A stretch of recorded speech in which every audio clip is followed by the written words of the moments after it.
offense that has been clicking and firing on all cylinders.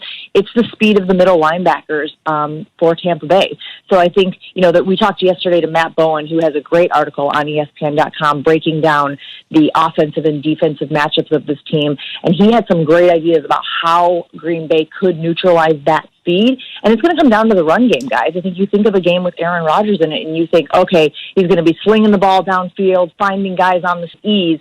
But Matt Bowen says, pay attention to the run game because that will be a huge factor in slowing down the speed that the Bucs have. Aaron Rodgers has done everything in Green Bay, played in championship games, won a Super Bowl, records, just you name it, he's done it. If he wins a second Super Bowl, what does that do for his legacy overall? Not in Green Bay, but overall in the National Football League. Jen, unbelievable question. We have just less than a minute.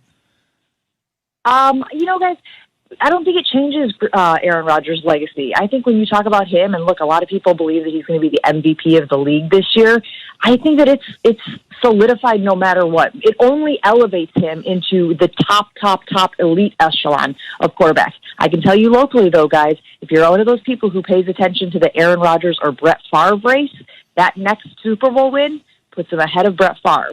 So there are some people who are paying attention to that as far as the legacy here in Wisconsin and Green Bay. No doubt. It would be 2 versus 1. And the possibility, though you never know, that, of course, Rodgers could finish his career just in a Packer uniform, which we, of course, know something Brett didn't do. Have a great show this morning. Enjoy the game this weekend. It was great to catch up with you, Jen. Thank you. Thank you. Thanks, guys. That's Jen Latta, ESPN 94.5 in Milwaukee. On the way, more on that Giannis-LeBron matchup. That Jen talked about. LeBron said there was no extra motivation last night. We'll tell you with the Chiefs win. Will conference championship weekend end on a Sunday night in Kansas City with the Chiefs win, setting us up for Super Bowl 55. The biggest story, Mahomes, as Key said, practicing for the second straight day.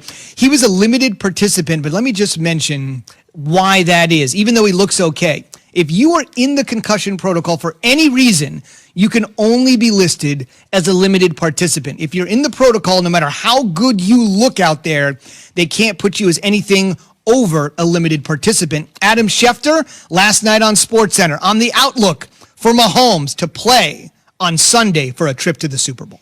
They're encouraged right now, and they feel optimistic. The fact of the matter is he's still in protocol, and he has not been cleared officially just yet. The conference championship game is coming up on us. And again, he wouldn't be taking these snaps in practice if they thought he wouldn't be cleared through protocol in time to play in that game. But in addition to still being cleared out of protocol, Kevin, he also is dealing with a foot injury. And it's encouraging to hear Eric Bieniemy, the offensive coordinator, say, he looks like Pat to him. That's what you want to hear. That's what you need to hear. But the fact of the matter is there are a couple of issues that are lingering, as there are with many players at this time of the year, as Patrick Mahomes heads into the conference championship game. Yeah, that's all I can say. Yeah, that sounds all good. Lingering issues, and Patrick Mahomes will be underneath the center on Sunday. Adams is reporting it correctly. He's in protocol. They've got to do things according to protocol, but at the same time, he's throwing footballs, he's underneath the center, he's dropping back, he's doing everything, and he'll be cleared. He'll be cleared. He'll be cleared. Let's just say that. You're being clear about that. I just love how the legend of Patrick Mahomes is continuing to build. So you have obviously the fantastic year he had last year, winning a Super Bowl. You translate that into this season where they only lose 2 games, which is realistically 1 game that they lost to the Raiders. And then, through playoff time, the way they won last game with Chad Henne, he's out. And now coming back, it seems like it's once again set up for Patrick Mahomes to do something superhuman.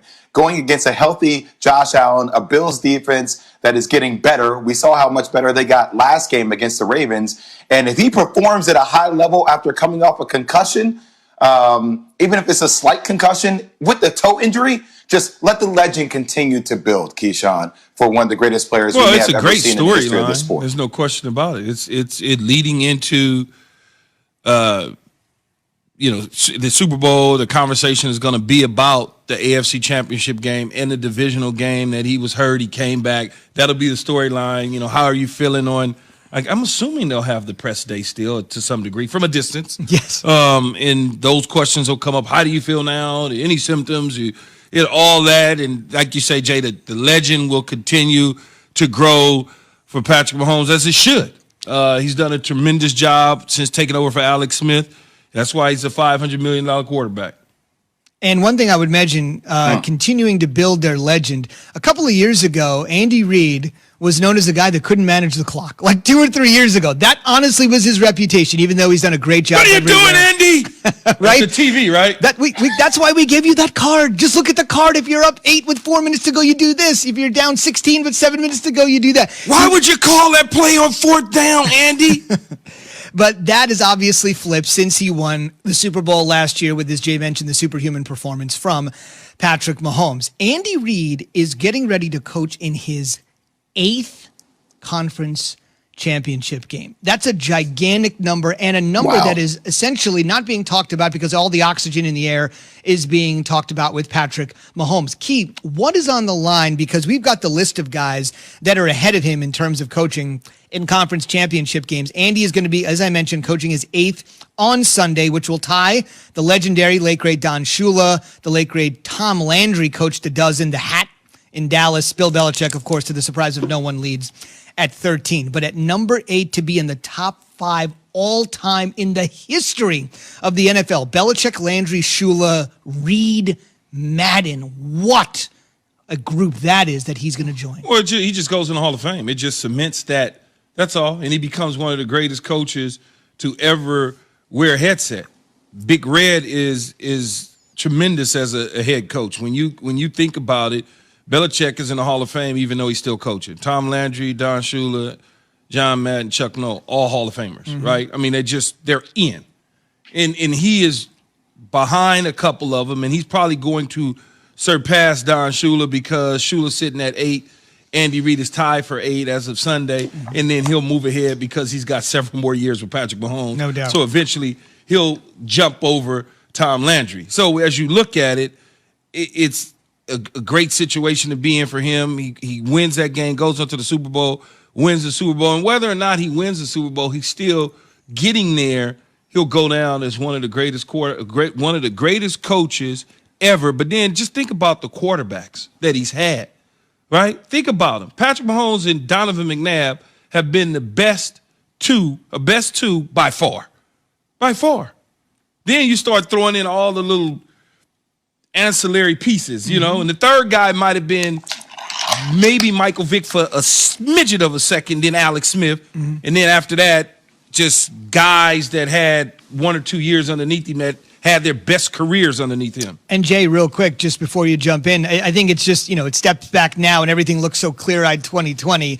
Let's remember how badly Donovan McNabb was booed on draft day, ended up going to multiple championship games. And then the fact that they traded up for Patrick Mahomes, wait, why are you guys trading up for this guy? He didn't really do much in college. Did you see the Texas Tech's record in college? I mean, those two guys, they were criticized to the hilt, and those have been his best too. He was just a guy, Jay.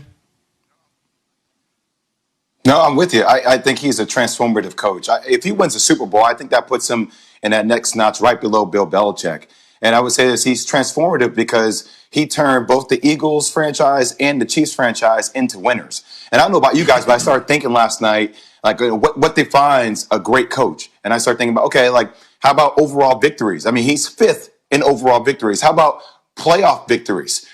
He's tied for 5th with Chuck Noll in playoff victories. And then how about influence? When you start thinking about, Doug Peterson won a championship in 2017. Hey, that was part of his lineage. How about John Harbaugh won a championship in 2012, part of his lineage. Ron Rivera took the Panthers to the Super Bowl in 2015, part of his lineage. Sean McDermott with him, with the Eagles, with the Bills right now. It's all these things combined with the innovation of the game, with the influence, and with the wins. He belongs exactly where he's at. If he gets number 2, that's scary because now him and Patrick Mahomes is that young core key that we talked about yesterday. They have a chance to win a lot more as well. You may be right about Andy Reid. I had difficulty putting him ahead of the aura of Tom Landry just because of who he was and where he coached. And then Shula will always have the NFL's only undefeated team. Yes, indeed, with the cowboy hat. But you're right, the numbers don't lie. Andy Reid could certainly surpass them. We'll see, though, with regards to what happens Sunday short-term and long-term with this team, as Key said. Andy Reid and the Chiefs hoping a healthy Mahomes can get in the zone on Sunday. Get in the zone brought to you by AutoZone. Get in the zone. AutoZone. On the way, the Eagles, to many, made a head-scratching hire yesterday for their head coaching position. But Key will tell you why it was a very